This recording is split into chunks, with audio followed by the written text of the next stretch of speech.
Hey guys, it's me, Sam Stein, managing editor at the Bulwark. I am joined by Andrew Egger, author of Morning Shots. We are coming to you Sunday night because there's just a lot of crazy stuff that Trump is posting on his feed and that's breaking on the internet. Truly makes you wonder, what actually is this presidency about?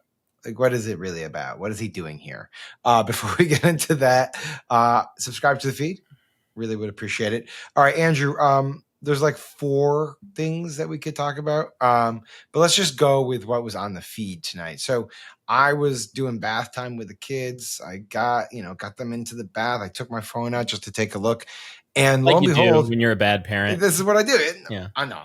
At least I bathe them. Bad parents don't even do that. All right. Lo and behold, Donald Trump wants to bring back Alcatraz.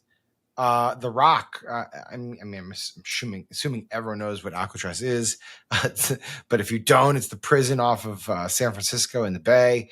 It's been closed since 1963. It's a tourist site now. I've been there myself. Famously, I should say, the setting for The Rock, which was one of the great Sean Connery, Nicolas Cage joints of all time. Fantastic movie. But this one came out of nowhere. Like, I didn't have this on my executive order bingo card, and I'm very perplexed, and I'm curious why he did this. I think he was asked about it by the pool, and all he said was, I had the idea. I had the idea to do it. Yeah, no kidding. You had the idea. Yes, you tweeted it. So, anyways, what do you make of it? This is what's so cool about the second Trump term is like it's just a tiny microcosm for everything that's happening right now. No, okay, not everything that's happening, but everything that Donald Trump himself is doing. This is how Trump views his president. Well, we don't know what he was doing, Andrew. He could have been literally watching the movie.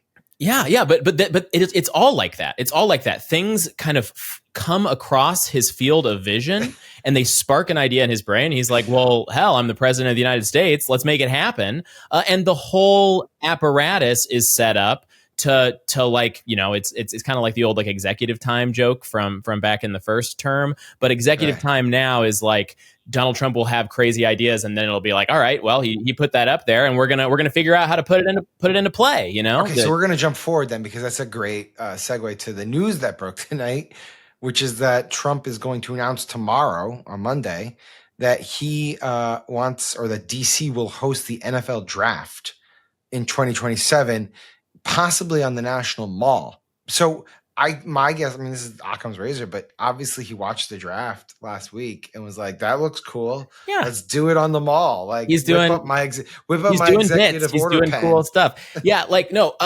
And we know we don't have to guess. We know that he watched the draft last week because he was doing commentary. You remember that when Shadur Sanders fell to the fifth round? He was How like, could this happen? Yeah. He was like, come on, are these owners schmucks? What's going on? This guy's a generational talent, son of a Hall of Famer. Yeah. So no, and it's all like that. Like this is Donald Trump's life now, right? He is having a blast because he just kind of goes through his day. He goes down to Mar-a-Lago. He bumps into people. Different people come to him to solicit different things. They all want something out of him. And he's the guy who can just say, hey, that is a pretty cool idea. We're doing it. Or like, oh, that's such a, like a couple of weeks ago, he was doing that event with the coal miners. Do you remember that? And like he had like some American energy speech where it was just like a pay on to coal. That was the whole thing. And while he was up on stage, he was like, we just had this idea. We're going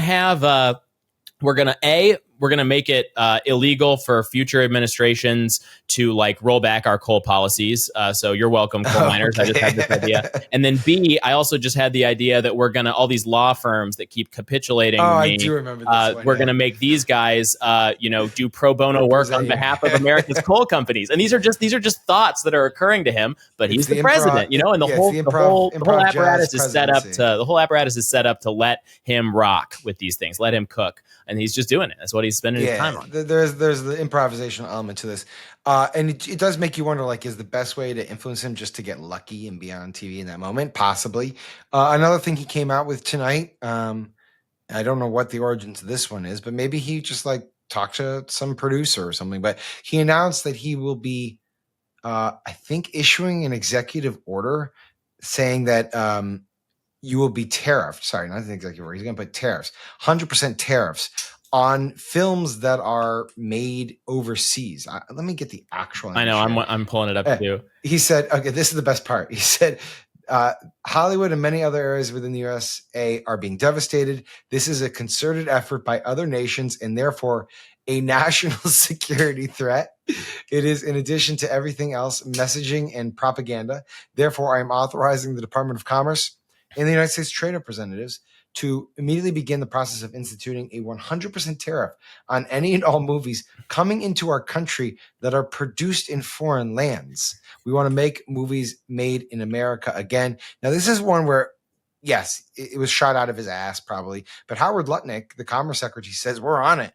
And we're trying to figure out internally in Bulwark Slack what it means. Like, lots of movies have different shooting locations. Yeah, you yeah. say, is it if you have like even one shot overseas, you're gonna get tariffed? Like, what happens here? Yeah, our poor movies guy, Sonny Bunch, is like in Slack with like his eye twitching, just like these words don't add up to anything, right? It's like, yeah, like are they gonna tear, like if you have like the reels, like he knows all this stuff better than me. If you have like the reels that are gonna get shipped to the theaters like individually, are those not allowed to come in from outside, or is it like the creative process somehow? Like if it's a Bollywood film, like are those the ones that this is definitely gonna hit Bollywood? Yeah. If you're going to rent that on Amazon Prime Video, like, is there a tariff on that now? Bill Crystal, your partner in crime, is deeply worried about Bluey. Yeah. But Bluey's not a film. That's true. It's a show. Yeah, and you know, I'm surprised that this deeply well thought out policy that the U.S. government is rolling out now is not giving us clarity on whether it's movies or the shows. What are we doing? And look, here? I know people are wondering this because I was wondering this. Donald Trump was in Home Alone 2. Home Alone 2 involves a family that gets on a plane and goes to France. What were those scenes shot in France? And the answer is no. It wasn't in Charles de Gaulle Airport. It was in O'Hare, and they made it look like we used to be a proper country. We shot the scenes in France here. Maybe Trump understood that. I know. That's the way it should be done. Yeah. He's got that line to the zeitgeist. We got to get it back. All right, there's some other ones. He wants Howie Kurtz to retire. I don't know why he tweeted that one out. Just decided, Howie, it's time for you to go. Then there's some other reports. He did a poll with reporters. He went off on the Wall Street Journal for no apparent reason. And then this one actually is serious. Scott MacFarlane of CBS, he said that the White House confirmed that Trump had a conversation last night with Enrique Tarrio, who is, of course, Proud Boy member, was involved, obviously, with January 6th, was arrested and then pardoned or commuted. I want to be clear. I should have known which one. But anyways, he says the two of them talked, and Enrique said that Trump told him to thank the J6ers. So, like, we have this weird dynamic where a lot of weird bullshit happens, and Trump, like, sort of re-engineers the executive branch to make it happen. And then sprinkled in is some serious shit. And it's hard to figure out, like, which one to care about. It's actually not that hard. You know which one to care about. It's all sort of signal and noise to a degree. But this is the kind of dynamic of Trump 2.0, where it's like some of it's very serious and a lot of it's very, very serious. And then he seems to be totally preoccupied with, like, the shiniest of objects. Yeah. And it's all, I mean, I think to me, the important thing to point out is that it's all one thing. It's all the same phenomenon. It's Donald Trump waking up in the morning, tripping through life and shooting from the hip, right? And when he trips through life, some of the people he's coming into contact with are Hollywood executives. Some of the people he's coming into contact with are the biggest psychos in the universe. I guess Hollywood executives might count, but I don't mean the Hollywood executives. I mean Proud Boys. I mean Enrique Tarrio, he's gonna bump into him at Mar-a-Lago. He's gonna bump into Laura Loomer.